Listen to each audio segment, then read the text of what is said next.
인터넷 카르텔, 랜섬웨어에 대해 알고 계신가요? 대충 바이러스일 것이고 악질 프로그램이라는 것 뉴스를 통해 들어보시죠. 그렇습니다. 이번 영상의 주제는 인터넷 강도 랜섬웨어입니다. 랜섬웨어의 사전적 정의를 한번 짚고 넘어가 볼게요.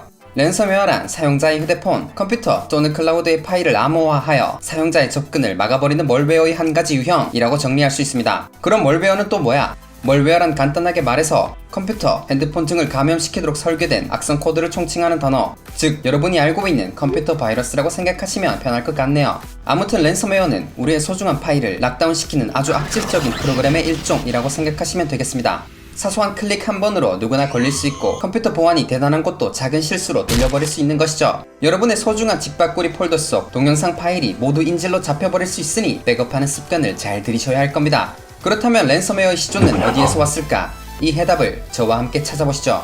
과거로 거슬러 올라가 때는 1989년 미국.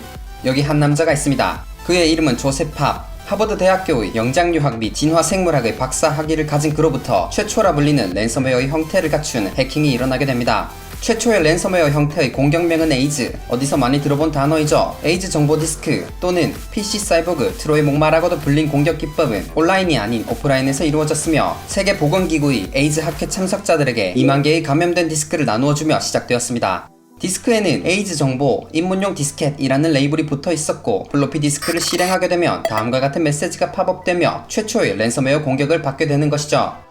에이즈의 작동 원리는 감염 컴퓨터에 부팅된 횟수가 90회에 도달하였을 때 C 드라이브의 파일들에 락다운을 걸고 폴더들을 숨겨버리는 것이었죠. 이때 잠긴 파일들을 복구하기 위해서는 파나마의 사서함에서 PC 사이보그 코퍼레이션에 $189를 보내야 했죠. 그러나 에이즈 트로의 목마는 단순한 대칭 암호화를 사용해 만들어졌고 이는 곧 또 다른 화이트 해커들에 의해 빠르게 공략당하며 무너져버리고 맙니다. 그럼에도 불구하고 에이즈는 최초의 랜섬웨어 공격으로 남았다는 것에 큰 의미를 두고 있습니다. 그렇다면 에이즈 이후에 랜섬웨어는 언제 두각을 나타냈을까요? 시간이 흘러 때는 2013년 미국에서 크립토라커라 불리는 랜섬웨어의 일종인 사이버 공격이 발생합니다. 공격 대상은 마이크로소프트사의 윈도우 운영체제를 사용하는 X86 컴퓨터, 이메일 첨부, 배너 광고 해킹 등으로 무분별한 대상에게 공격이 시작되면서 기업뿐만 아니라 일반 사용자들까지 닥치는 대로 집어삼켰습니다. 이 해킹으로 발생한 연간 피해액은 $300만 를 넘어섰죠. 또다시 시간은 흘러 2015년 드디어 랜섬웨어가 한국에 상륙하게 됩니다. 그 시작은 대한민국의 대형 커뮤니티의 배너가 해킹당하는 것이었죠. 2015년 4월 21일 새벽 1시 38분부터 커뮤니티의 광고 서버를 통해 크립토라커가 유포되었으며 오전 11시 12분까지 약 10시간에 거쳐 배포되었습니다. 배포 방식은 드라이브 바이 다운로드, 쉽게 말해 사용자가 모르게 다운로드되어 실행되는 방식입니다. 그렇기에 수많은 사용자들이 커뮤니티를 방문함에도 불구하고 이상한 점을 빠르게 인지하지 못하였고 그 피해는 상상을 초월하며 뻗어나가게 되죠. 그렇게 감염된 컴퓨터들은 빠르면 수분, 길면 몇 시간 내로 사용자의 컴퓨터를 마비시켜버리는데 이를 CPU 하나로 해독하는 데에는 100년이 넘는 시간이 걸린다고 합니다. 당시에는 크립토라커에 감염되었을 때 해결할 수 있는 유일한 방법은 해커의 요구를 들어주거나 포맷을 하는 방법밖에 없었는데요. 파일 잠금 방식이 대칭키 암호화 방식 AES와 비대칭키 암호화 방식 RSA 등을 여러 번 꼬아낸 암호화 기법이었기 때문에 해독이 불가능에 가까웠기 때문이죠. AES니 RSA니 어려운 말들은 넣어두고 간단하게 예를 들면 2048자리의 0과 1로 된 숫자 조합의 경우의 수를 랜덤으로 생성한 비밀번호가 걸린다고 생각하면 됩니다. 현실로 가져와 예를 들어 볼게요. 0에서 9 사이의 숫자 4자리로 된 자물쇠를 해독하는 데 사용되는 조합만 따져보면 10 곱하기 10 곱하기 10 곱하기 10 10의 4제곱의 경우의 수로 1만 개의 조합이 나오게 됩니다. 0000 0001, 0002로 해독을 진행하게 되면 저의 자전거를 해킹하는데 총 815번의 경우의 수를 입력해야 한다는 것이죠. 이것을 컴퓨터 암호화 방식으로 살펴보시죠. 그나마 다행인 것은 컴퓨터의 최소 단위가 이진법으로서 0에서 9의 숫자가 아닌 0 또는 1로 이루어져 있다는 것입니다. 진짜 문제는 2048제곱이라는 것이죠. 따라서 2 곱하기 2 곱하기 2 곱하기 2를 2048번 반복하면 되는데 물론 이 경우에도 상상을 초월하는 숫자 단위가 나오게 됩니다. 이에 2048제곱이 가늠이 안 되신다고요? 그럼 조금 더 작은 수로 살펴보죠. 이에 69제곱은 5회 9029경 5810조 3587억 570만 가지의 경우의 수가 나옵니다. 그렇다면 2048제곱의 값은 얼마일까요? 이의 2048제곱의 결과값은 인피니티, 무한대의 숫자로 취급되어 제곱 계산기에 나오지 않더군요. 그렇기 때문에 무한대의 숫자 중 하나의 암호키를 찾는 것은 당시에 불가능으로 여겨졌으며 크립토라커 악성 프로그램을 제거하는 것은 쉬운 일이었지만 이미 암호화가 진행되어 버린 파일들은 찾을 수 없게 되는 것이었습니다. 따라서 해커들은 파일을 인질로 잡은 채 다음과 같은 메시지를 보내 달러 혹은 비트코인 결제를 요구하게 되죠. 더욱 악질인 것은 시간 제한을 걸어두고 기간 내에 지불하지 않을 시 2배의 대가를 요구한다는 것인데, 결제를 하더라도 암호화 키를 보내주지 않는 세상 나쁜 해커들이 있었기에 애초에 걸려들지 말아야 한다는 것이 중요했습니다.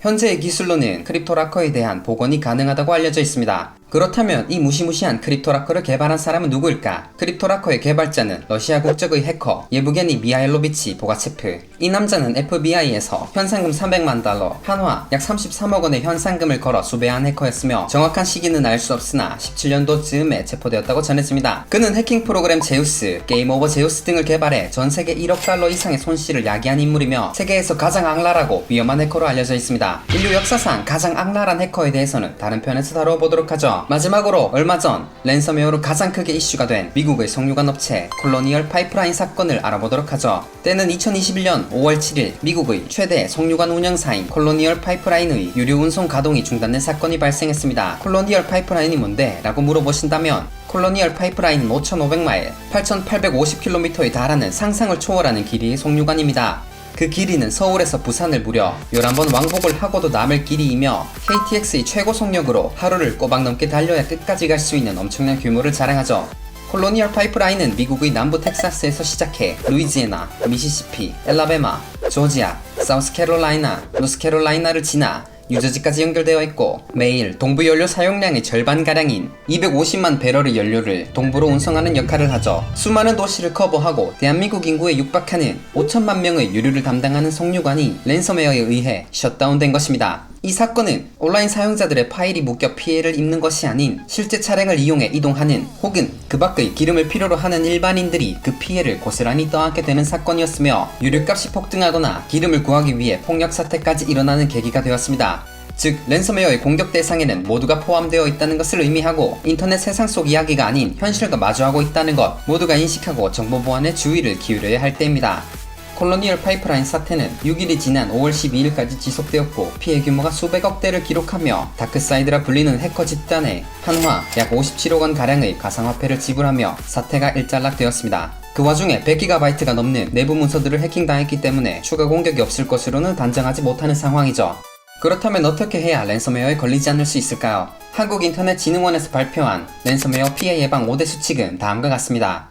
누구나 생각할 수 있고 당연하다고 생각되는 예방 행동들이죠. 마치 감기에 걸리지 않기 위해서 손을 잘 씻고 보온을 잘해야 하는 것처럼요. 랜섬웨어는 어디에나 있을 수 있고 누구나 걸릴 수 있다고 말씀드렸듯 사소한 부주의로 많은 것을 빼앗길 수 있습니다. 지금 당신의 컴퓨터는 안전한가요? 한번 백신을 켜고 최신 업데이트와 실시간 컴퓨터 점검을 해보는 건 어떨까요? 한 가지 좋은 소식은 랜섬웨어에 대항하는 화이트 해커들이 존재한다는 것이며 무료로 랜섬웨어 피해를 복구해주는 사이트들이 있다는 것입니다. 영상 재밌게 보셨다면 하단의 좋아요 버튼을, 부족한 부분이 느껴지셨다면 싫어요 버튼을 눌러주세요. 여러분들의 댓글을 통해 피드백을 주시면 더 좋은 영상으로 돌아오도록 하겠습니다.